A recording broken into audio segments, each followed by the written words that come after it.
then so Joseph would feel my pain and I would feel his pain. So they made like the psychic connection to us or with us. And like it also did get a bit like sexual. And so they put that connection in there too. And a lot of rape from trainers. And basically I remember I felt Joseph in my head, and I said, get out of my head. And he said, get out of my head. And then it was just a very, because we're both very strong telepaths. So it was kind of a new, even a more telepathic experience than that. So basically they do the twinning so we can go on missions together. Like I remember being Ken and Barbie as one of our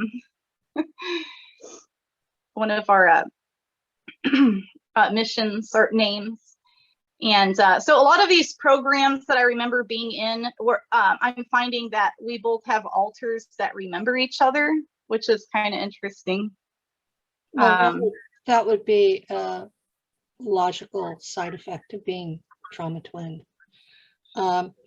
For the audience, I want to state that trauma twinning is not a new concept. It is something that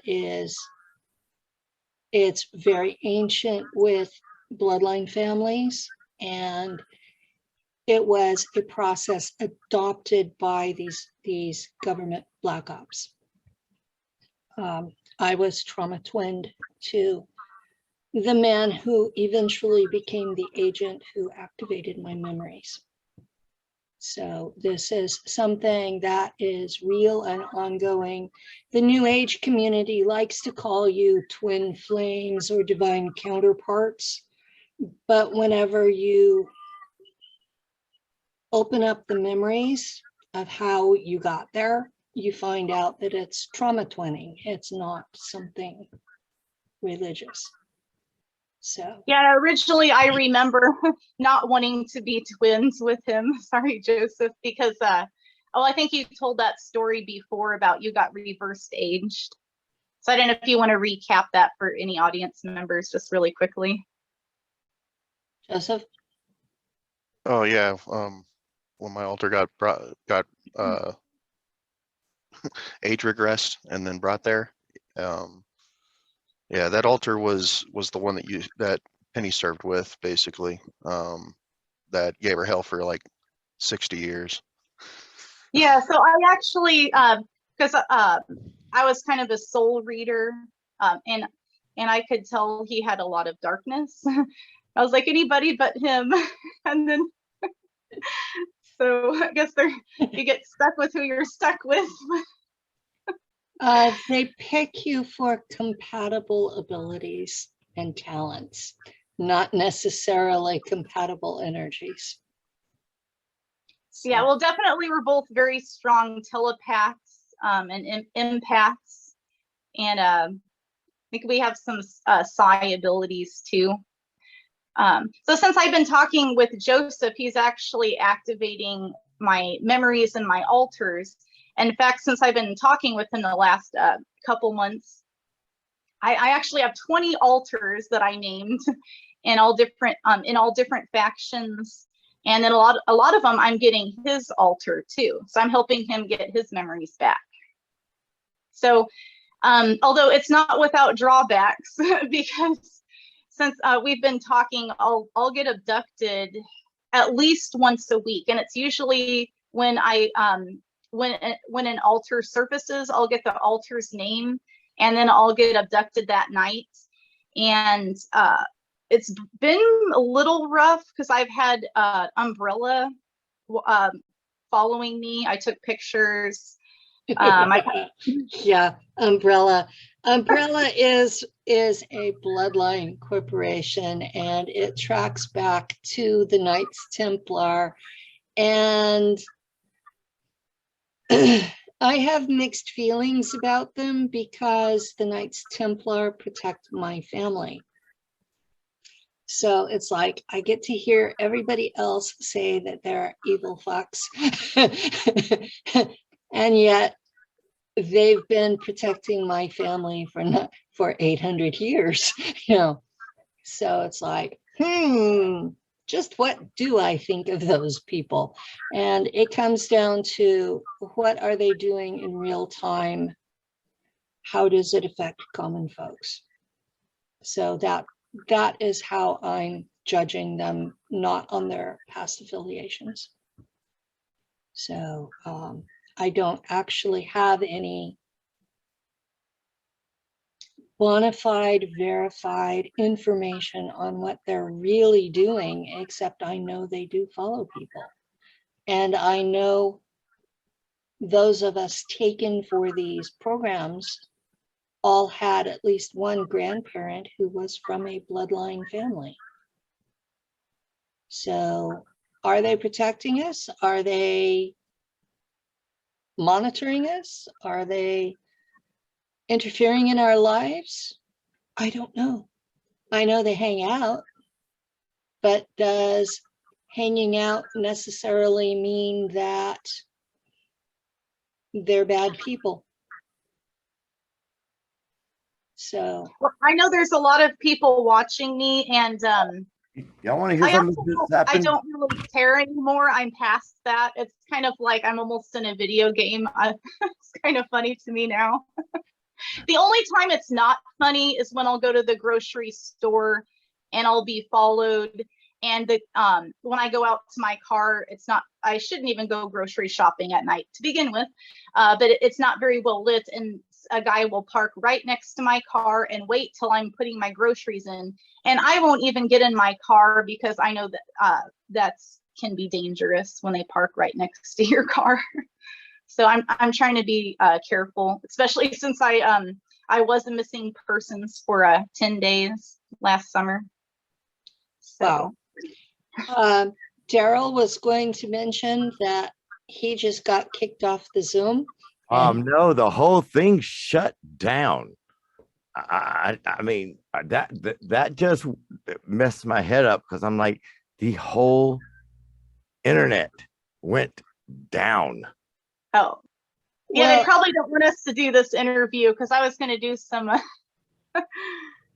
well, No, you know, I mean, this is weird. remember all of the stuff that we had when we had Doug Dietrich on?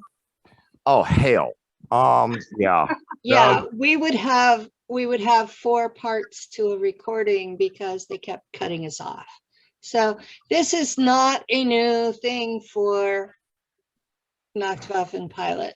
No, it is not. It's if we go a whole show without something screwing up, we've done good. So knock on wood, this is the last one. Okay. Oh, so anyway, after I got twinned with Joseph, I did some other training. Joseph, should I talk about that or just skip to Montauk? No, I mean, it's pertinent to it because they took you there and then moved you to that other place. Talk about how it makes sense to you, because if it makes sense to you, then it'll make sense to the audience. Okay. You jump around too much and they'll get lost. Yeah, so after I got twinned with Joseph and did kind of the just the basic trauma super soldier where they fracture you, then I went to this house, and I'm not exactly sure where it was. I'm pretty sure it was on the East Coast somewhere, because Montauk was up in New York. So it was this several-story white house, and I've had a lot of flashbacks of that. And then since talking to Joseph, I've gotten a lot more memories. And it's pretty traumatic because my alter Jessica, she went in the foster system, and she got adopted out by these really high level Satanists, and they were using me to for my abilities, basically for like portaling energy. And I remember they would do those like ceremonies with the 5 pointed stars and the candles, because I can't even look at pictures of that, like and I get a lot of like trauma from that. And so basically I would get raped, and like I would be used like a portal, I guess, because of my bloodline or whatever.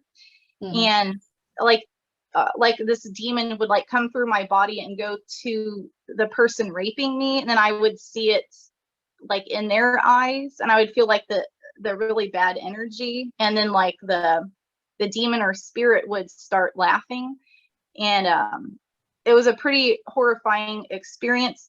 And then they also used to use me to interrogate other children, which like those children, they would like, basically it would be interrogating so they would like possess people with spirits, and then I would interrogate those kids or people. And so then you would be interrogating the spirit that was possessed. Yeah. And rather than the human shell. yeah, and I remember a lot of traumatic things, like those meat coolers and stuff. And I just remember like I would get locked in a room, and like the house was really dirty, and I never wanted to go to the basement, because that's where like because some of the kids got killed by the foster family. So I did not like retrieving that memory at all, because I actually tried to run away several times and they would always catch me, like these men in like these tight black suits, and then they would always bring me back. So I had that training about interrogating spirits, or whatever they are, demons or whatever. And then after that, I went to this this other training where they basically trained me to be like a sex kitten. And there's a movie about that. I think it was Joseph, was it Red Sparrow?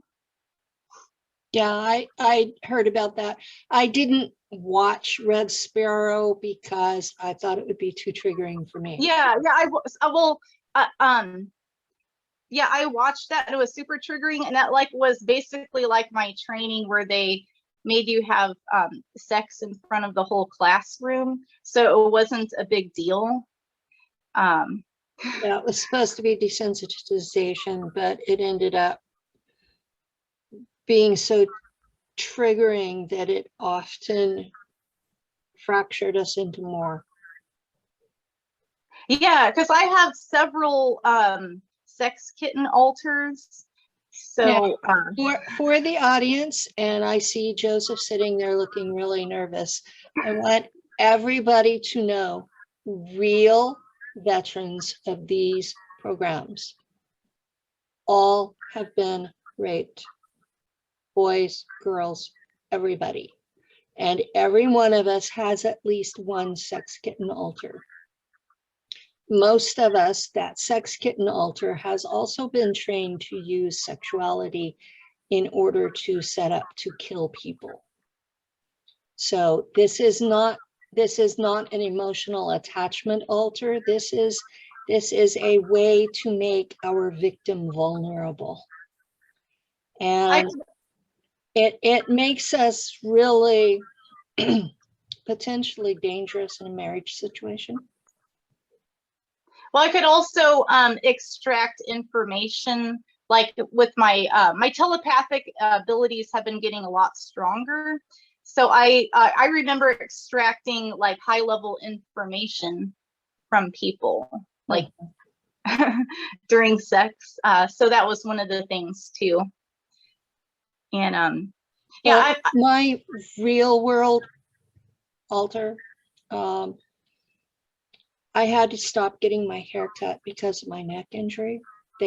The hairdressers kept putting me back to wet my hair, and I would end up short-term paralysis. And when my hair got down to my waist, the telepathy went through the roof. And Yeah, mine is super long. yeah, we have met at a conference, so we know each other. This is not the first time we've talked, but my hair is now down to my butt. I have to be careful to not sit on it. So when it reached my waist, the telepathy went through the roof. Before that, I could ignore it. But since then, I have to actually work at staying out of people's heads. So, Yeah, I have the same problem. I will try really hard not to. Like, Does that go both ways? both ways, as in getting into people's heads or No, having it's like others in. if my hair grew long, would that work for me as a male? Yeah, it has, hair is an antenna. Well, you remember Okay. hearing about the American military took Native Americans as scouts, and when they gave them the military buzz cut, they had no abilities anymore. They have specifically excluded Native Americans from their buzz cut for that reason. Hair is an antenna, no matter what gender you are. I didn't know that. That's something new. Interesting. So I keep looking at well, why did you guys think that Lou has grown his hair out? He has to keep up with me. I figured he liked it that way. I don't know. I didn't. No, I talked him into it because he was doing the military buzz cut, all, flat top buzz cut. And he would let it grow until he just started to get the curls at the end. And I would be just going gaga because I love curly hair on men. And finally, he decided that he would humor me and grow it out.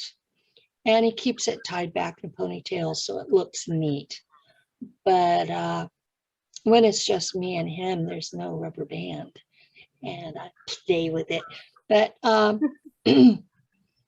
his isn't as long as mine, but his telepathy kept up with mine because it was as long as his hair would grow.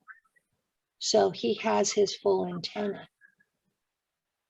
yeah, one interesting, since we're on the topic of hair, so I'm finding out, because this happened to me when you first, as an MK Ultra victim, your programming starts breaking down in your late 20s or early 30s. And that's when I had my first breakdown. And the first thing I did, oddly enough, I cut my hair off. It wasn't quite as long as this, it was about down to my waist. So I was about 31 or no, 30 or 31. I cut my hair off all the way like into a military haircut. And I went to a counselor and I didn't know what was going on. And she thought I should go on medication, but I had just had a baby and I was breastfeeding, so I didn't want to go on medication. But I just thought that was very interesting. I cut my hair in like a freaking like buzz cut, like if I was going in the military. I have at various times kept my hair short. In my 30s, there was a popular cut that was based on Princess Diana. And it was, for my hair, it was basically keep it under 4 inches long. And at that length, my hair gets really curly, but I had no telepathy at all, which for me, that was a relief. And in those days, I was taking care of small children and I was working a job, and short hair was easier to deal with. But looking back on it, I probably would not have made the same life choices that turned out to be big mistakes if my telepathy had been in effect. even with my hair short. I mean, I've talked about it before. I was married to Hypno. You know, would I have married him if my hair had been long enough for my telepathy to be working? But at the same time, I still had the deep sense that he had killed people. Why did I marry him anyway? Because he explained that it was from his time in Vietnam. And that made sense to me. That was a valid, believable explanation. Now, after we were married, I found out it was only part of the story. But, you know, if my hair had been longer and I'd had full telepathy, would I have married him? That's something that I have really considered. Also, with my hair down to my butt, this is 2022. In 2013, my hair was 3 inches long all over. That was when I met the NSA agent who was my trauma twin, who activated my memories. Now, would I have been as vulnerable if I had had long hair? Those are questions that I've asked since I came to understand hair is our antenna. And those of us who are telepathic at all, it helps with that. So Joseph had his finger up like he had a question. I mean, not to get off in the woods, but it's like just on a side note, why didn't the Germans let us grow our hair out then if that's the case? Because they were giving us drugs to activate the abilities independently of our hair. Oh, yeah, I definitely remember the drugs and stuff. I just didn't understand. Okay, cool. Yeah. Thank you. Sorry. When we were in the Black Ops, every single faction has their own drug cocktail that they keep us on. And I was on black goo. So my abilities there were stronger than they are here. And if I remember, in Nachtwaffen, I had shoulder length hair. So it wasn't really short there. Anyway, I have no personal memories of the altar that you've mentioned that shaved her head. So until I do, it's like, okay, this is a story told of me that I have no recollection. So I don't claim it as mine until I remember it. So that's how I operate. There are people in this community who will hear your story and tell it as their own. I feel that is unethical, and I refuse to do that. So if I tell a story as mine, it's something I actually remember. So let's see. I was gonna say, so after I had that sex kitten training thing, they sent Jessica. Well, that's what they kind of splintered off my altars, but Jessica is like one of my main ones. okay. So they sent her to Montauk, and there is a naval base connected there. And the thing with Camp Hero. yeah. Camp So, Hero is on Montauk Point on Long Island, New York. That's the geographical location. So a lot of us didn't know that when we were there.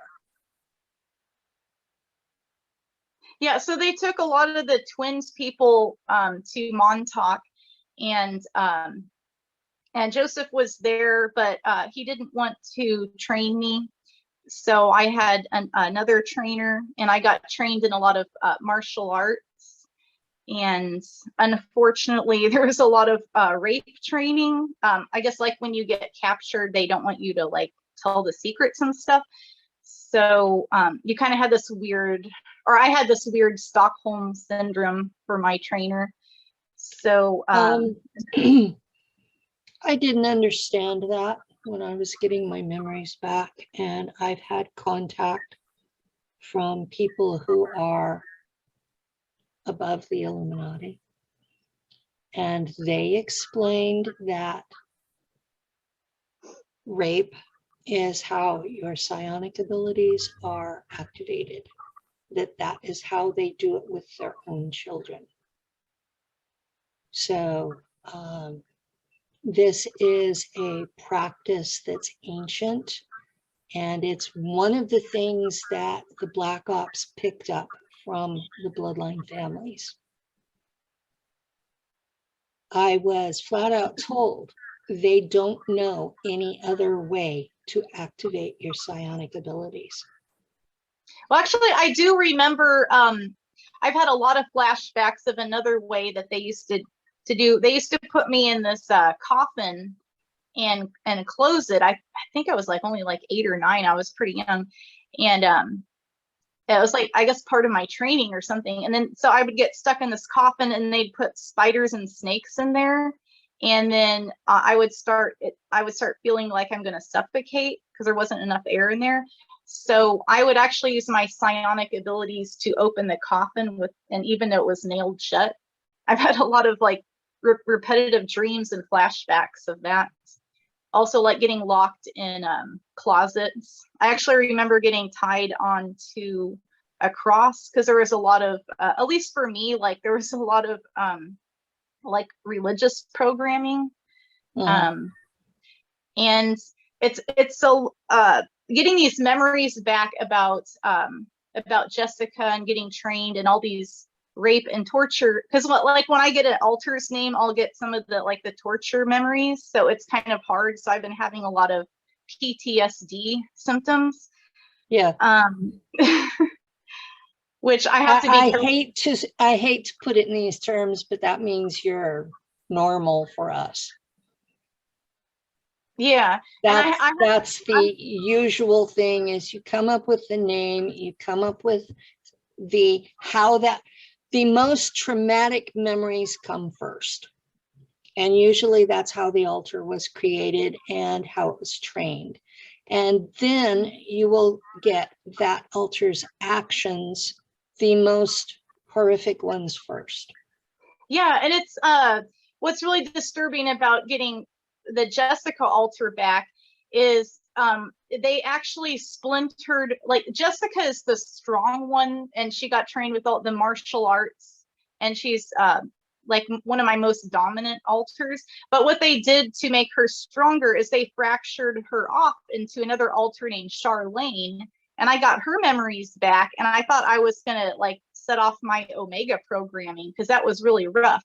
I actually remember getting taken to this like some sort of like asylum, like from those Batman movies, like that level, like it's like half shut down, but it was connected with the military with these experiments, like Joseph Meneghel on steroids. So I've been getting memories. That's how you pronounce it, is Mengele. Okay. But anyway, so I've been getting these memories of what they did to make Jessica stronger, but they had to fracture her off into this one named Charlene, which they did really, really bad, all kinds of like really horrifying stuff where they regenerated or killed me and regenerated me, and like a lot of satanic stuff, and like basically like aliens raping and eating me. And actually Joseph remembers that too. I don't know. Yeah, I'm watching his emotional reactions while you're talking, and I was going to ask him if he's okay. Yeah, like they did the same thing to me. And my altar there is, I think, Martin, right? Yeah. I recall that's the one that came out and talked to you. And he's like, he's still kind of like in a kid state a bit. But I remember the padded rooms. But yeah, it's part of Montauk, and they split you off, and they take one of your altars and they put them into a mental institution, and it's under the mental institution at the lowest level. and they just keep you there, and they torture you, and they beat you, and you don't know why, and they never tell you that you did anything wrong. They just do it just because. Yeah, and I actually remember being like put in straight jackets, and they usually had me drugged up with I'm not sure what kind of drugs that made me sleepy, but even then, like completely drugged up, my telepathic abilities were so strong. I would try to get the nurse to get me stuff where I could either get out of there or try to kill myself, because I didn't like being in that asylum. And thankfully I did. If any altar I got, that one would have triggered my Omega programming, but thankfully it didn't. I think it's possible partly because I was talking to Joseph at the time. So I had somebody to talk to, because you really can't talk to stuff like this to a normal psychologist. Like, You can't talk about stuff like this to a normal anyone. I have a new primary physician, and she did my intake evaluation Thursday, so 2 days ago. And we're going along and we're covering all the meds I'm on for physical things, and we're talking about why I'm on each of them. And we've gone through the whole list. She asks me about past surgeries. And then she says, okay, mental health issues. And I made a very dangerous choice to tell her the truth. And I think it's going to be okay, because I told her I had induced DID, dissociative identity disorder, that I have missing time, that I've been using shamanic soul fragment retrieval to reintegrate, and then using Jungian shadow work to heal, and that I've done 32 of my approximately 2,000, and that I could not be on psych meds and do that work. So I was basically telling her I'm refusing medication, and that I knew that I had issues with missing time, and that's why my partner comes with me to appointments, so one of us remembers what I'm supposed to be doing. Always important information, right? So Yeah. what was intense for me is when Charlene popped up, right? And I was talking to her. I think it was like the second or third day that she had popped up. You know, because it's been periodic, but they have learned now, like basically if her altar surfaces in real time and she's been doped up on drugs, I fill the drugs that she feels that altar feels. Yeah. And we had memories come back like in real time, where when my altar Martin started talking to her altar Charlene, because we're both at the same location, but in the here and now we were conversating, those altars were conversating, and I remember the conversation. But as they were talking, I think it was like the next day, she got memories back of Charlene being taken to Jimmy, which is my altar that's at Montauk, in real time, and basically got told to stop talking to me. Like, she cannot talk to Martin anymore. Like, that's a bad thing. And Well, when she brought that up, I started having those memories come through as being in my altar Jimmy. So yeah, well, I would not necessarily obey what you're told in altars. oh yeah, for sure. It's just I found it to be interesting. I'm going to make a recommendation as someone who has been through this shit since 2013. If you are coming up with memories of altars more than one, Stuart Swerdlow has a book out, 13 Cubed. It is about the Montauk mind fracture process. Now, parts of the book are going to be really fucking triggering. Seriously. He talks about a lot of other things as well. But he will give you the overview of how they created a 13 by 13 by 13 cubic hierarchical array, just like we used to create in computers. That basically they're splitting your mind into computer cubicles. And each one of those cubicles is another person. Now, most of them were never trained. So, you know, you do the math, it's somewhere around 2,000 cubicles are created that way. But it's a way that they train this personality to do a job, and then they fracture it so that they don't have to retrain each of the bits to do that task, but they still get a new person. And that's the rationale for it, why they did it. But they never tell us that. Okay. As we've mentioned in Joseph's last interview and with Bloth, they don't tell us what's going on, but they use us. And they have a system to it. So if you have someone who has been a victim and then a perp, like most of us have been, and that perp has enough memory in real time to be able to write a book, that's what 13 Cubed is. Now, I've talked to Stuart one-on-one. I haven't interviewed him.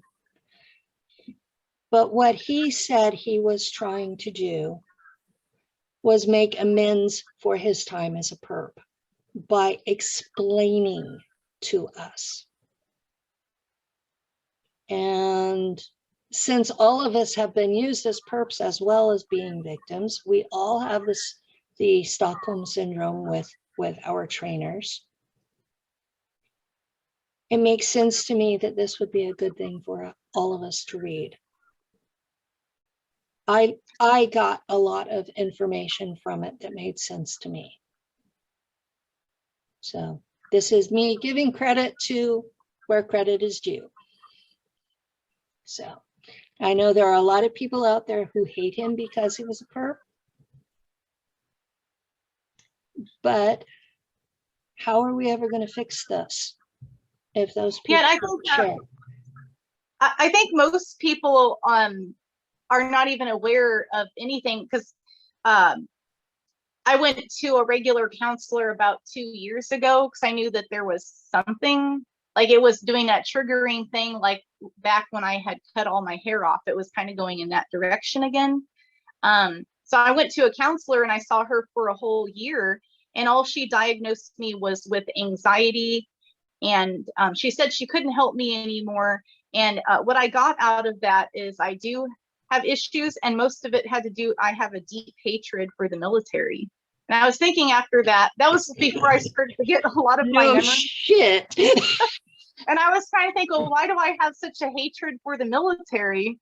Like, because I don't want to talk too much about my personal life, but I am married to somebody in the Air Force, but it goes much deeper than that. And that's when I started to get these triggering memories of these different altars, and a lot of them are connected to the Air Force, really high level generals, because when I would feel I was getting taken a lot when I was first waking up about a year and a half, 2 years ago, I started getting taken a lot. And I knew it wasn't aliens. I'm like, it wasn't like ghosts or whatever. It was actually real people. And so I told myself, I'm going to remember, I'm going to see what's happening. And I saw their badges, and they were in Air Force uniforms. And Yeah. it was, I don't know if I should say who it is, but it starts with the K, and he's like a 4 or 5 star Air Force general that was based out of Nebraska. So far, none of these people have sued us. But if you don't have 3D legitimate proof, it's best to not name them. Okay. It's called cover thine ass. Yeah, well, it's just interesting because like I saw he was working with the Anunnaki, like some of the negative ones. I don't think there are positive and negative Anunnaki. I think there is an ET race with an agenda, and they think they own Earth, and that we are the monkeys in the forest who started building houses and trees. So having farms, now we're building cars and spaceships, and they don't really quite know what to do about us. In some ways, we're considered to be vermin, and in other ways, we're considered to be a child race that is to be protected. And they're left going, what do we do? And they have been farming us for a very long time. So the combination of all of that information explains the mess, but most people don't want to look at it. So Yeah, I'm finding that they actually had to start covering up their badge names because I was remembering them, and I was like messaging people like, yeah. I know this person. That's basically a lot of the top level Air Force and Army generals, and they may not even remember it. They might just have alters. Mm-hmm. They may not remember it at a conscious level because mind wipe tech is used on them too. Now, I know that Anunnaki, Draco, Zetas, probably 15 ET races are involved with the NSA group called the Labyrinth Group. That's a branch of the NSA. And they work directly with those beings. Those beings are in a group that the NSA calls the Cortium. And if you look into it, there is a man. He's supposed to be dead now, but he wrote under the pen name of A.R. Warden. And he's not that great a writer. So it's like you're reading a C-level sci-fi, except all the details are correct. The storyline sucks, his characters suck, but all the details are real. So check out his books. He writes about the Anunnaki. He calls them Sams or Jahami. Now, he spells it various ways in different books, but it's pronounced Jahami. And those are the human-looking Anunnaki who actually lay claim to owning Earth. So I came to SSP through Twin Flames because I had a trauma twin, and through the Anuna group because I knew I was more than just a normal human, and it took me a while to figure out what I was. And at the time, I was still sorting through that big lump of memories that was my first altar. And mine were in German, so I had to do a lot of research to find out what it was I was remembering. Because Penny here on Earth, I speak German like a 4-year-old at best. So I can't remember noun genders. I get my declensions wrong. I pronounce it right, but most Germans sit and laugh at me on a good day. Some of them will go, "This is what you do." Well, the trouble is I don't remember the gender of the noun. So anyway. I remember you getting like, when you brought that up in our interview, the one that we did, you you got a tongue wagging by the person who was like, "I do it for this reason." Oh God, yes. It was kind of funny, but yeah. Yeah, on YouTube, people are not shy about telling me all kinds of shit. Yeah. You know, they're actually more polite on Facebook than they are on YouTube. But yeah, I've had natural German speakers, people from Austria, people from Germany, you know, people whose parents spoke German at home, just really lash me about how horribly I speak the language. And I'm like, I'm sorry, it's a language my altar speaks, and this one's trying. You know, at least I pronounce it right. I don't say die Glock or however it is they're pronouncing it. If you're going to butcher the word, use the English translation. That's my thing. If you're going to speak it in German, say it right. Pet peeves. So I see you both laughing at me. That's okay. I figure I should start saying Nachtwaffen. Thank you for saying Nachtwaffen. That's how they say it out there, isn't it? Yeah. Yeah, I mean, I remembered them as just the German fleet, but it makes sense, you know, and I think from not only from you going through and figuring that out, which was pretty intense, but I think recently, I think Tony remembered the same thing, something similar. Oh, good. When he had an interview, because which was pretty intense. we were in a group together that was intended to be group therapy. And the founding member developed an ego issue. And he's in Latin America, and he was calling me on Messenger at 4 o'clock in the morning and getting pissed because I wouldn't pick up. And he was usually stoned with various substances and didn't make sense. And I eventually broke contact with him, and now he's telling the whole world I'm an egomaniac. Truth is, he's a druggie.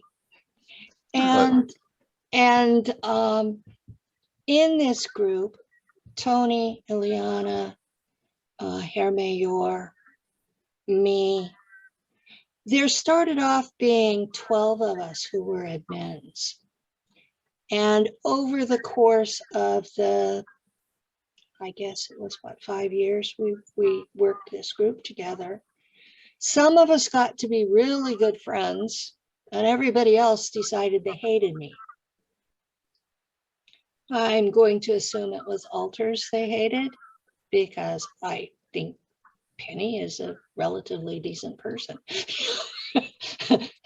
But, you know, for everything that I've gone through, I'm not out to kill anybody. So, you know, I try to work together.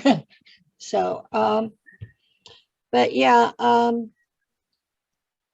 we were tired of hearing it called Dark Fleet,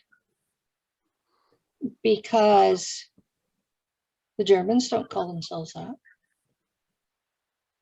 You know, so I sat there and went through memories as deep as I could.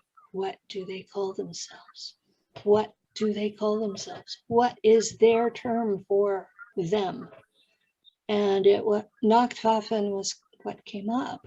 And Ileana tacked a Spanish word onto the end that means roar. And I have found out that that is what ICC calls them. It's not what they call themselves. It's an insult that they have added onto it that is basically calling them a paper tiger. What's So, the Spanish word? Krueger or something like that. But it means, Regier? yeah, it means roar in Spanish. And it's basically saying that Nacht Waffen is a paper tiger, and it's an insult. But every time I'm on her show or she's on mine, she tacks it on because she thinks that's part of the name, because that's what her faction called it. So if you're listening to a whistleblower and they tack that Spanish word onto the end, they were in Planetary Corporations / ICC, no matter what other name they call it. And the other names are Military Industrial Complex, the Alliance. The Germans call them Bunkers im Weltheim, bankers in space. And they hate them. And when they say that, they usually put their fingers like this and spit through it because they consider them accursed. That hurt. Thanks. Thanks. I gave you a headache. I take a Tylenol before but- these shows. I think before I'm sorry, Kimberly, for cutting you off. I think you were gonna, because she speaks, I think you said you spoke German. I think she made fun of me that one time because I kept messing up the name. Yeah.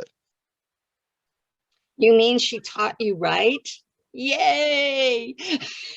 I would hear him say Nacht, and I would just go,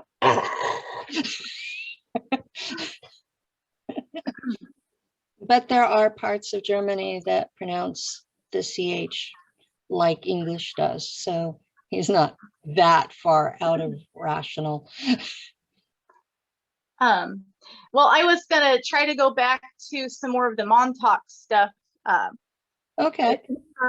So I remember an alter Jacob, and they would really try to pit us against each other. I think I had Jacob on a prior interview. Yeah. So I actually apologized to him in real time, because I do remember laughing at him, and because Preston would use him against us because he had these psi abilities. So he would like ghost choke us when we weren't getting in line, and I didn't like that. And then so he was when he was doing his training and getting kind of beaten down, and he was whining and crying, I started laughing at him, and I told him, I'm really sorry, like my alter is not very nice, Jessica is not very nice. And so, but that was one of the things they used to do, is really pit us against each other, because if we can all come together, and that's one of the things I'm wanting to do, is try to unite us instead of us all fighting against each other. Like this alter doesn't like this person, and like some of our alters don't like each other. But like we need to unite against it, like a common enemy, which is our overlord masters in the military industrial complex. And I want to see like the Milab stuff get stopped. And so like Jessica is actually currently, they moved her to the Navy base. Mm-hmm.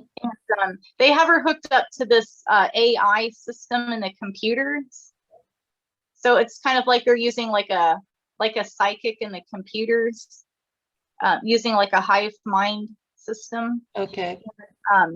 It was, I remember like being on going back to Montauk, I was on the 11th basement floor, and in the computer system. And I asked Joseph, it's like, well, why did I get put in that? And he said that he could trust me there. So Joseph, do you want to say anything about that, about the computer system? Yeah. So I talked before about that AI that's on the 11th level, and it's actually in the director's office before the director fled. I found out about that. Oh, Al Bielik or Preston Nichols Oh, no, or? they were removed. Okay. So basically what took place is, I mean, I'll just make it short because this isn't really my interview technically. So it's like what took place is those three, which I've come to call them now the Three Stooges, were removed. When Okay. they came out and said that they had their memories erased, they didn't interpret it correctly. They didn't have a choice. It was either because the AI, I made an agreement with this AI because it knew that I was going to try to kill everybody in the base. The AI made an agreement with me that it would let me change stuff that was happening at Montauk in a way that I would have run it. And it would do that as long as I did not kill any of those people. So Yeah, in our altars, not killing others is sometimes harder than it sounds. yeah, so it was like, I mean, like that's honesty. yeah, like with Al Bielik, I remember taking Preston, Al Bielik, and Duncan to the surface because we used to take, like I said in my interview, we used to dump the children in these metal containers. I remember taking them to the surface, and it was me and the one that became my second in command, and he had a pistol because he was warned that I was going to kill him too. So I knew about the pistol when he was following orders and training people for me. I saw it, so I was going to use that to shoot pretty much everybody that was in the training room with me. But it just so happened I got called to the director's office because I shut down the power I had Jessica shut down the power, and she got caught, and I ended up getting taken to the director's office. And from what I recollect, the director's name was said to me, and it was on point, and I said it to you in Messenger. I've been trying really hard to not use the names of living people. It makes life much simpler from my point of view. But yeah, he introduced me to the AI, which was on the back of the wall. It was hidden. And I spoke with the AI, and it was a weird conversation because the AI was like, you've tried this X amount of times, and no matter what, this is the amount of times of error that you fail. And, and I was like, but there is times I don't fail. So, I kind of basically had a back and forth with it. And I was like, well, what if I just turn you off? And it was like, well, you don't know how. And I was like, well, I guess if I just keep pressing buttons, eventually you're going to shut off. I have not yet found a way to shut off a sentient AI. They are But very protective of their on-off switch. I started pressing buttons, and it basically was like, just stop. Because it was this big system. It was weird. Like, it was like this old school, humongous like electronic system. Well, it was built in the 50s or earlier. Yeah, I felt like it was there way before then. Like it had been brought back in time. There are things that are AI that are left over from 12,000 years ago. And people don't understand that we have this great year that's the orbit of the solar system around the galaxy. Flat earthers, stop listening. But it takes approximately 25,500 years. And at 2 points in this great year, we cross the galactic equator. And at those 2 points, we have disasters. And it's because the southern hemisphere of the galaxy, space is dirtier. It has more dust, it has more rocks, it has more stuff. And that messes with the sun. And so when we are in the southern half, and move to the northern, or in the northern half and move to the southern, it takes a little while for the sun to adjust. And usually there's a disaster that goes with it. And so humanity, or the race that was here before, because I'm not sure all of these were actually us, but they get to a certain level of civilization. They are going into space. They're creating problems for the neighbors. And then this natural disaster is taken advantage of by the galactic government. They give us an option to become galactic citizens and be taught how to be good neighbors. And if we say no, the disaster is allowed to happen and we're destroyed and shoved back to the Stone Age to start over. We are close to that time period again. But all of the stuff that we have, computers, electronics, space travel, everything we have out in the Black Ops space programs, we've been there before, at least 4 times. So there's going to be pockets of leftovers. And I'm thinking that some of these sentient AI things are left over from 12,000 years ago. And they've had a long, long time to sit there and brood and hate their creators and hate us because we've inherited the surface.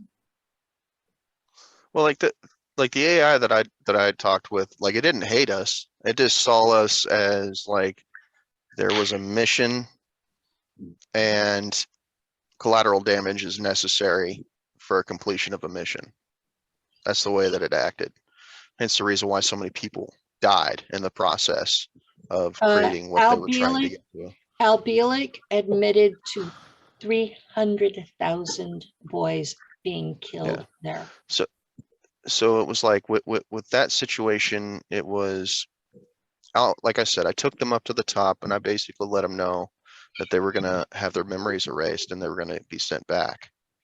And Al Bielek was the one who spoke up and said, well, what if I'm not going to let that happen? And I let him know after my second in command handed me over his sidearm that I was going to shoot him in the fucking head and throw him in the barrel with all the dead kids that he had killed. Sounds appropriate to me. I'm sure there are folks that wouldn't like that. And he sat there and like kind of backed up, because normally he would threaten me or others there and we would just fall in line. And he did not know what to do in that situation because I was dead serious. And that's what took place. And Preston never had his memories erased. We left him with his memories intact. We made sure of that because we let him know that if he touched any more kids, that we were going to come and kill him. But Al and his other buddy, Duncan, they both had their memories erased and were sent back. After that, I went back to the director's office where the AI was. There was a bunch of stuff that happened in between that, by the way. It's just, I'm just summing it up real quick.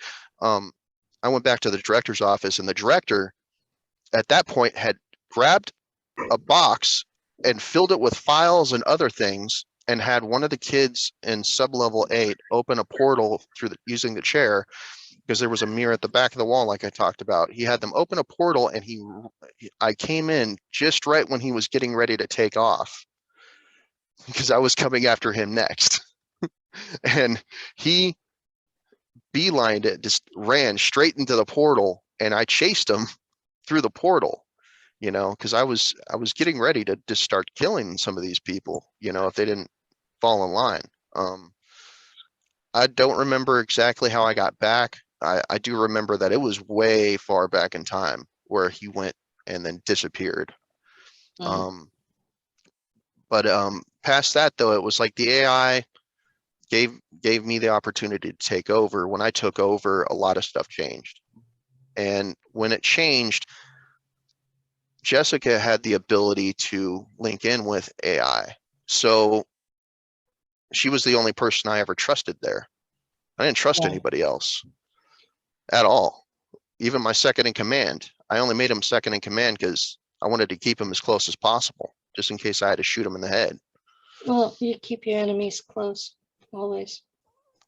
And Either that or you consider them dead and pretend they don't exist.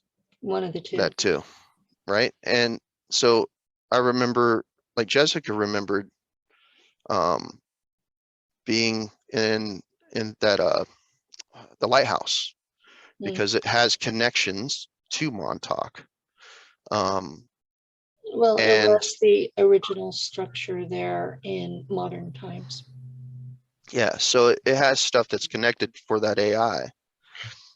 And that's where she had asked me, why do you want, she had said something along the lines like, why do you want me to be connected to this thing? And I was like, because you're the only one I trust, you know?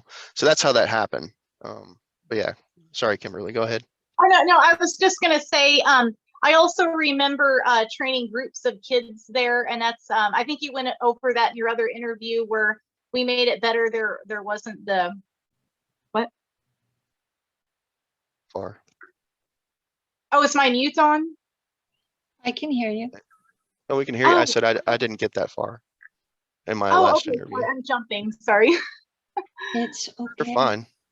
It's okay.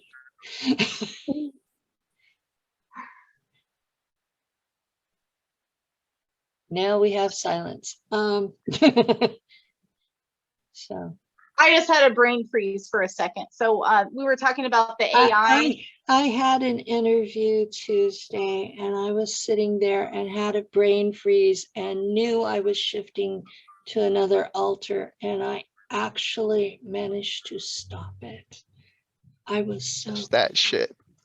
I was like, oh shit, I did this. I got to stay.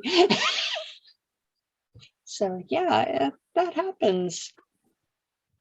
I don't know Go what ahead. those two hosts thought of me sitting there going, no, no, no. But it worked.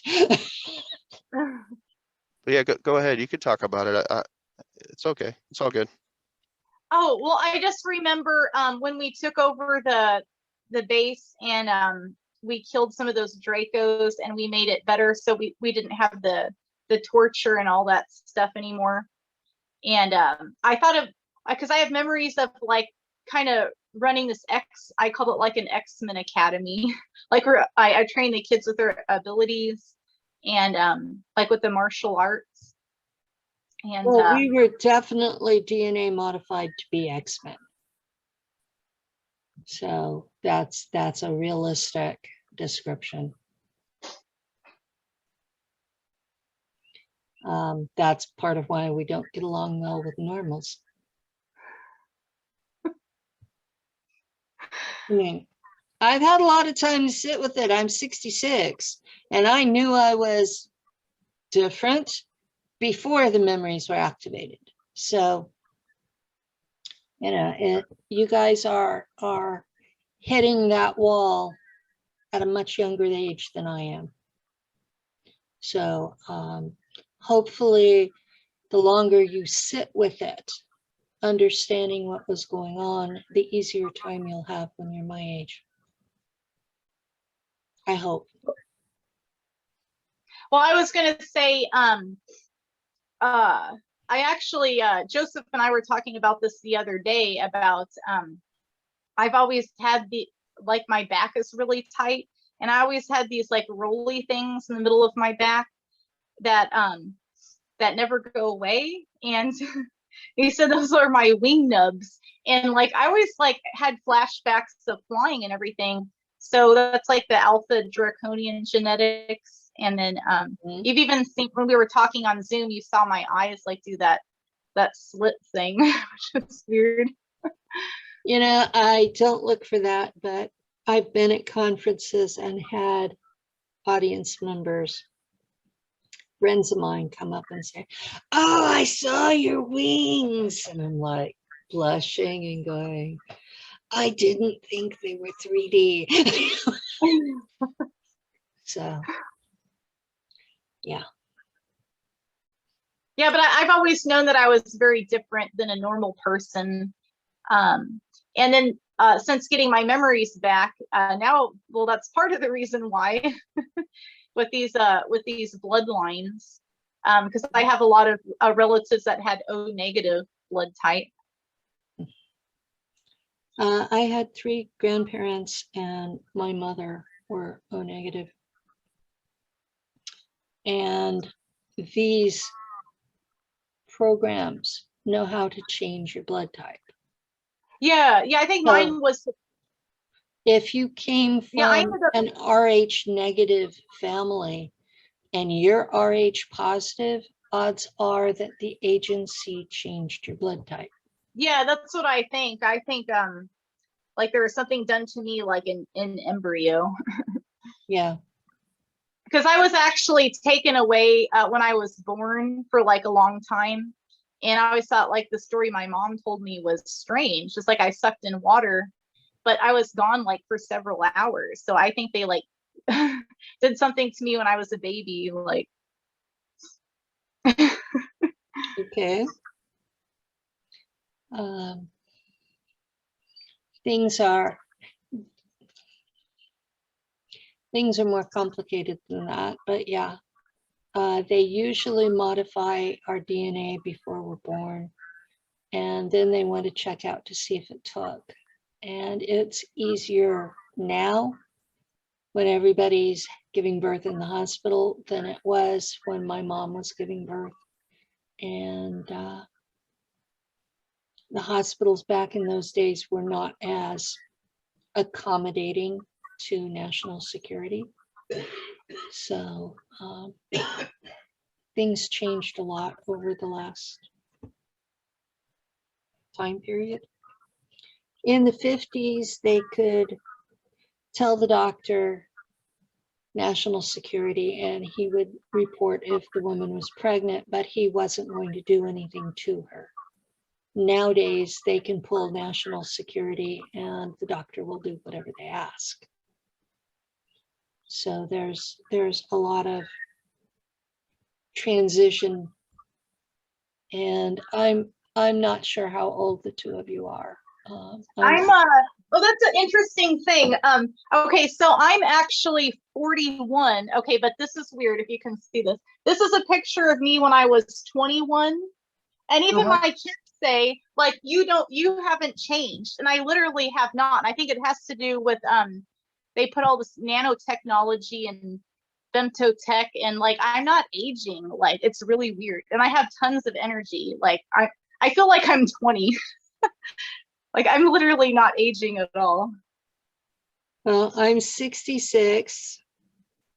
I don't have solid gray hair yet. I don't know why not. I don't have a lot of wrinkles. I don't know why not. My metabolism is shot to hell. I'm in endocrine shutdown and have been since 94. So I've been on meds for that. But I don't know why. I have no explanation for it, unless the DNA modifications they did had something to do with it. But I know that they changed my blood type. I know that they gave me increased psi abilities over what the rest of my family has. And that the use of black goo in my main altar is why my earth altar is more logical than most of my family. My youngest brother is in the same range, and we're within 10 IQ points of each other. He's smarter than me.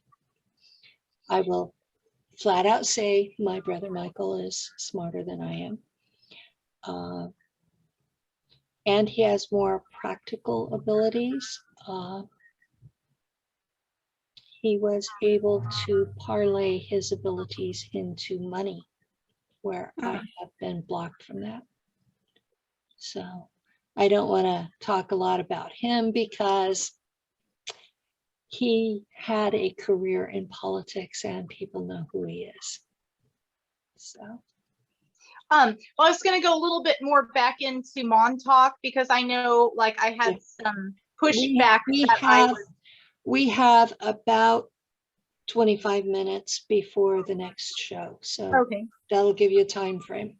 Okay, well, this is an important thing because my sister actually said, well, you're lying because Montauk people are in their 50s. But what you don't realize is that, so all these memories that I was telling you about, like the Sex Kitten Academy, like torturing these demons and people, that was that I was taken out of my body when I was like, or I was taken when I was 8 and I had that life. And then I came back and like you're brought back. And then I actually remember waking up when I was like 9 or something. And my mom's like, what's the matter? You seem like a different person. And I was just like a mess. And that's when I started having the night terrors and stuff. And the thing about Montauk, it like it changes, it like modifies time. So, and like Joseph is what 7 years younger than me. So Yeah, 34. Yeah. So like this time stuff, it people don't really understand, and the program was still running. And Albilex people, as a general rule, described it as being only boys. And I'll tell you point blank, I know 3 other women my age who were at Montauk before Albilex was. And you were there. So obviously that time frame in between was different. So there, from what I can tell, there were 3 separate programs going and may or may not have overlapped in time. I don't think that they wanted to state that there were women there. That's what I'll say. Well, they kept talking about boys, and it's to the point where if you talk about Montauk and you're female, people assume you're lying because the standard shtick is that it was all male. And I've noticed that the Montauk boys, when I was there, Kimberly was there. There's other women that are in this community that I remember their faces, and we've gotten their alters names and given them to them. Well, amongst other men. If you know who they are and they are public, give me their names. I don't want to out anyone who isn't already public. This is a dangerous thing to do. But every one of them so far are public, and that's because I remember all of these people's faces. And there are faces that I haven't seen yet in the community, but I know that there's a lot, because when I was there, we had guards that were super soldiers or whatever you want to call them. I just call them, like, I call them what I'm calling them now, which is fractal weapons, just fractured weapons. But there were guards there that didn't make quite the cut, but they were still super soldiers. Yeah. There were time soldiers. Every army has people who just guard the ship. And then there, and by the way, all those guards, they had the same maze in their head that all of the time soldiers had. And then there were certain kids that were really good in the chair to open portals. And when I was there, what I recalled was they would be in this chair, they would open the portals. Al, and mainly it would be like Al and a few others would go out and they would bring these kids through the portals into the here and now. Okay, so they would take them from whatever time they got them from, which was in the future, the past, the present, and bring them in. And then they would take them and put them in dog cages, and they would train them. They would start the processing to be trained. And that involved being drugged, having things put on their heads so that, you know, just a bunch of different things that Hmm. occurred. Okay, just to break these people. The situation with the sex, I know that can go into like sex magic. It can also, like you said, the rape activates your abilities and stuff, which is one of the reasons why they did it for sure. Well, sex magic was one of the things I was taught. Yeah, and it was like they would do that also. So if you got captured and raped, you would keep your mouth shut. There's a lot of people that were in these programs that got captured when we went on missions, and we left them there. We Mhm. wouldn't go back and get them. So they were trained. We were all expendable. Yeah, they were trained to be abused to such a limit that their mouths would still not talk because they were used to it. Okay. But then there was also the process that my trainer, I believe his alter came out when I spoke to him privately, but he basically stated that that was also a bonus. Sex was a bonus for completed missions. And that goes for men and women. Hmm. All right. And we were in units of men and women going out performing our duties. So it was not just men only. I remember being there from the age of 8. And when Jessica met me, or when Kimberly came through, she was 15. I was around 17. And we were still there till I was up in my 20s before we ended up taking the operation over and bringing it straight to the underground base. Like we shut down the top level and only operated below ground after we removed Al Bielik and Duncan. I think it's Duncan Cameron and Preston Nichols. Cameron Duncan. Cameron Duncan. Okay, there we go. See, I got his name backwards. Whatever. Sorry. I was I there don't. before they were. So Yeah. to me, those are people that I've researched. There was Yeah. somebody else that was there when I was. So I was not in a multi-year program. I was there for 6 months and they were going to incinerate me because I was not following their rules. Yeah. I remember individual that you spoke of. Okay. Had made a comment that I was there, and one of the other interviews that was being done on a Mhm. different situation, but he stated that I was there, so age really didn't matter, which is true. And he remembers me and him being engaged with, and I do as well now, because it activated more of my memories, Junior. Junior That was is the something that scariest memory that I've had come up yet. That thing, I remember being in charge of the guard units that were there and fighting this thing, and it would turn the guards to kill each other. It was like a bloodbath. It was the craziest thing I've like witnessed for since Montauk I've memories. been interviewing people from Montauk, Junior has checked me out psychically. Yeah, I remember. It's not something I would wish on anyone. I remember him facing him down, and I remember that individual who he mentioned what had happened. Like he remembered the gun being at his head, and I remember trying to stop him from doing it because Junior had went in and took him over and was about to blow his brains out. Well, And Junior was created to stop the perps. yeah, and I don't, well, he was still being programmed too. That individual was still being in the process of being programmed when I was there. Mhm. And he's way older than I am. So, you know, age doesn't really matter. There are children right now that are approximately probably 10 years old from the time frame that I've put together now. Because we got evicted from that underground base by Draco mercenaries that had a deal with us to exchange the technology of the new chair that we got plus other technologies that were in the base for human food, basically.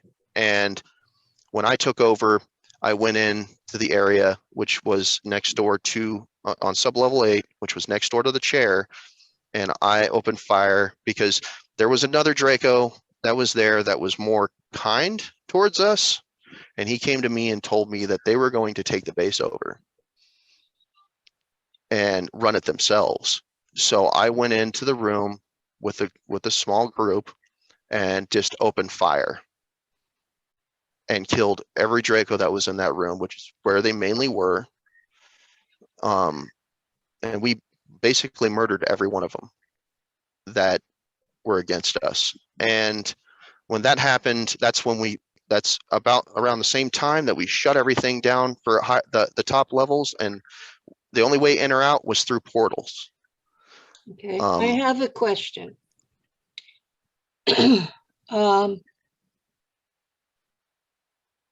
I hope he doesn't get upset. Eric Hecker, who was on my show last year, had started off doing a lot of research into energy and water use on Long Island. And he said that there is enough water use for Camp Hero to be running a city the size of the rest of the island. And there's no visible signs of it at all on the surface. So he knows there is something going on underground. Do you have any idea what it might be now? Honestly, I don't on that level, but I do know that the naval base that's there that doesn't look operational is operational underground. Yeah, that's where I because think Jessica is. when we got evicted by those, I couldn't understand what she said. so Oh, that's when I connected with Jessica, that's where I saw her in like one of those holding tank things in the naval base. Okay. Thank you. so that group of Draco eventually started opening portals. By the way, so we got children that came in one grouping after we had cleaned the place out, because we had cleaned everything out, set up new beds, changed the whole thing, removed the dog cages, we removed the rape process, and we basically made it more efficient. Good. And we ran it where we trained the children, but we treated them like human beings. If you can eliminate the torture parts and still get the same results, that's incredible. The torture portion was once they were older and they were about to go on mission. We would torture train them so that they were ready when they went on mission. But the rape was stopped completely. And I have memories of that. And I have memories of, some people weren't happy about that. A lot of the people that were at Montauk, after they got their mazes removed and they had the free will to speak and choose, majority of them left. And I sent them back. I gave them free will. They had the choice to leave. I think there was like 100 and something of us at the time. And I think there was like 38 of us.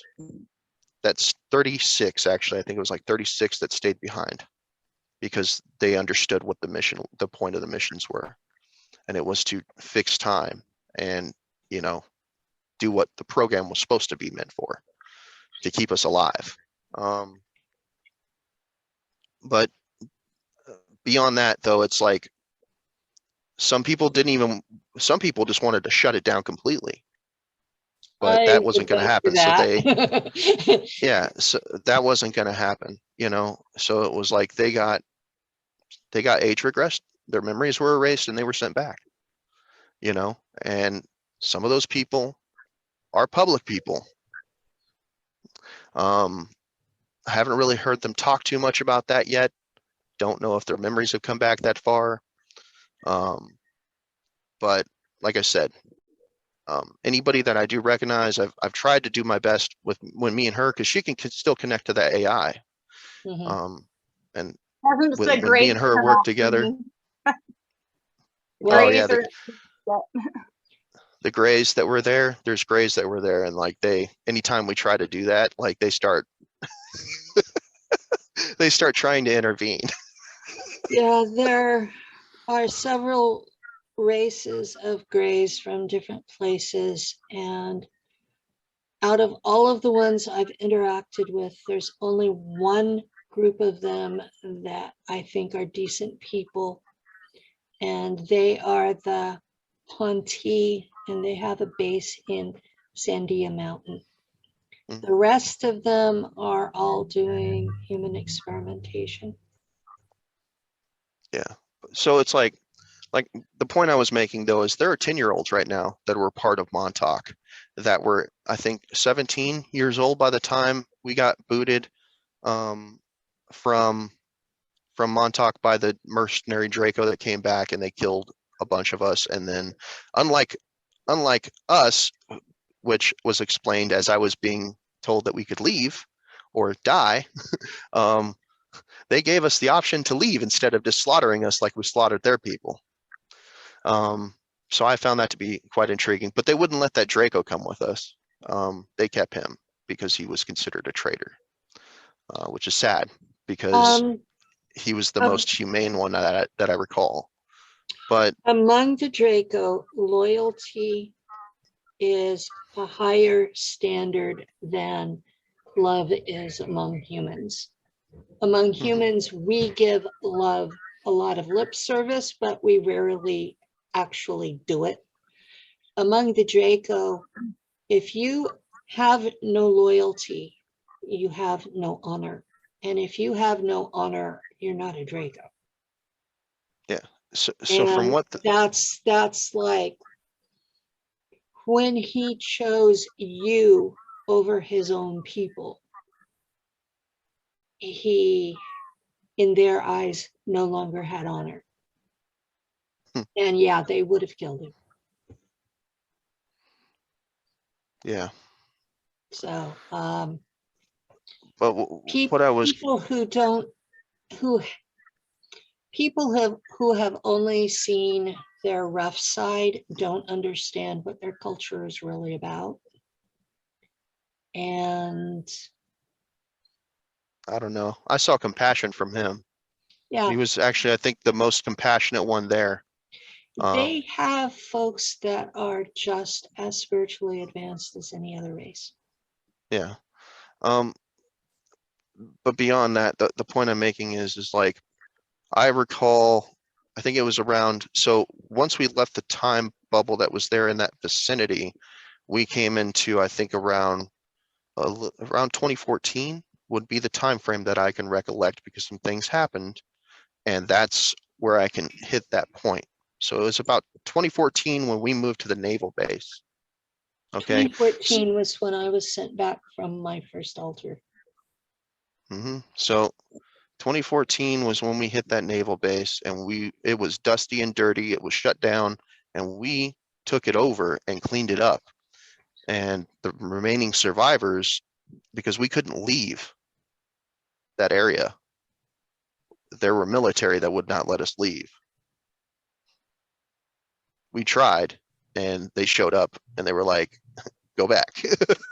So Yeah. that group is still there.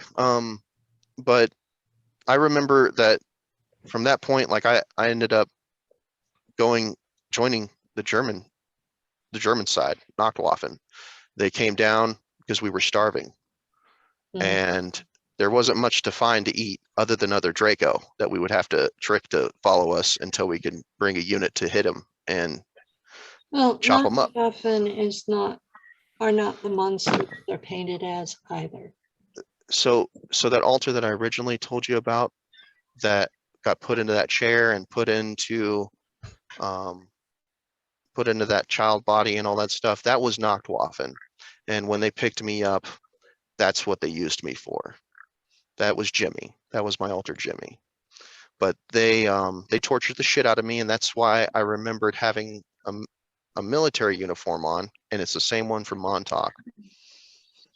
And I basically sold myself, and there's a few others that sold ourselves to them for food. you know, that's just what it was, I guess. But the main point, just to clarify it before Probably we finish would up, not- is You would probably would not have had to sell yourself, and they probably were sitting back laughing that you thought you had to. They do have that kind of sense of humor. yeah. So like I was saying, like there are kids that are 10 in the here and now that served there that were roughly around 18 by the time 2014 rolled around. So because we left that time bubble and shit. But when I took over, I think there was at least 1, 2, maybe 3 groups of kids that came through that I can recall. And they all stayed from the age of, I think, 8 or 9 all the way up until 17. And then I think a new group would start coming in roughly around that. And then we would have them train the younger groups as it progressed. But Yeah, James Rink has videos out where he discusses that you would be in a time bubble the whole time you were there. And I use him by name because he has at least 2 videos out where that Preston Nichols verified that he was actually there. So he's in between you two's age. So there are some of the people who have been verified, and they're in the same age group. So Actually, I think he's my age, 40 or 41. well, I've known him. He was the second person to interview me when I came public. And he's like you, he's not aging. Yeah. I have no idea. I used to tease him that he had a Dorian Gray painting somewhere. But yeah, he's like you, he's not aging at all. But you know, people used to say he was a fake, but I remember serving under him in Krueger. And I remember my alter in Krueger that runs a shuttle brought his team back and forth from the moon to Mars. So I have 2 alters that have seen him and interacted with him. So I know he's real. When I blew up the cyborg factory on Mars, he was the one that got in trouble for me doing it. So yeah. That's one of the reasons that he and I get along in spite of all the water under the bridge, is because I was the first one to remember him. All this time he was sitting there. You know, they tell you that you don't need external validation, but when you get it, it feels so damn good. I was ready to quit when Doris Neely came forward as the CIA archivist who verified my testimony. And her doing that is why I'm still here. So that external validation matters.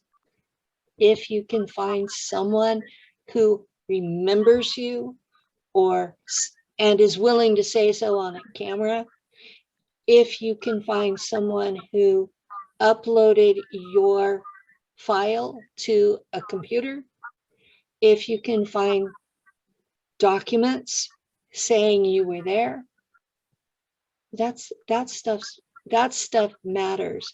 And to me, that's more important than whether or not you have a DD-214, that you were in the Earth level military and guarded a weapons depot. You know, just because you were in the military doesn't mean you were an SSP. In fact, from what I can tell, most of us were not. Most of us somehow came through the spy agencies, OSS, NSA, CIA. Most of us were affiliated with those. I've had spies in my life, my whole life. And I have alters that work for the CIA and the NSA and other folks that are so scary I won't even name them. So not all of my alters served in space by any means. Anyway, we are getting down to the tail end before the next host will show up. So if I know that Joseph Powell has this group Fractal Weapons on Facebook that you can join. Do you have any way for people to contact you, Kimberly? I do have a Facebook, but I've been trying to be careful who I let on there because I had some stalkers. But I do have an email, verycoolmusic@hotmail.com. Okay. Uh, I don't give out my email. I give out my website and my YouTube. And that's because I stopped doing counseling. So if people want counseling, I can refer you to somebody else. But I've been in enough physical pain the last 3 years that I'm not real patient. So I figured if I couldn't be patient, that it was best not to even start. So. You've been pretty patient with me. Well, yeah. But you didn't come to me saying, well, I watched this and I watched this and I watched this and then I dreamed this. Or I dreamed this, I dreamed this, I dreamed this, I dreamed this, and talked about I dreamed this for months on end and never once said, well, maybe it's something that really happened. I'll be honest, those people drive me crazy. You know, if you're going to keep dreaming it and it's enough of a dream, you remember it, you need to look into, was this a real thing? Was it actually a flashback? I just want to leave it off with, you know, everybody just needs to keep talking. That's the point. We activate each other. That's really what it's about. And, you know, just keep going at it. Don't stop. It's not over. We got plenty of damn time. Yeah, Well, I would just say I wanted to, this is I think maybe my 6th or 7th interview with different people. Definitely my first with you, but I wanted to come forward and I did get a lot of flack for coming forward. My sisters won't talk to me anymore. I lost my part-time job. But basically I don't have anything to lose at this point. I'm heavily gang stalked by people, but I don't really care. I'm going to keep going forward because I feel like we need to wake each other up. And this is a real thing. I like to eventually like really get it more in mainstream. And I don't want to see people get abducted anymore by these organizations. The abduction, it seems to be the thing that I focused in on, because people at conferences were telling me kids are not being abducted anymore for this. And a year ago in January, I was contacted by a family in Texas that their 4-year-old boy was refusing to go to sleep at night because he didn't want to go to space again. And he was quite eloquent about it. And so for me, it's all about the kids. I want the kidnapping of children stopped. There is nothing we do out there that cannot be done by consenting adults, and it's far past time to switch to that.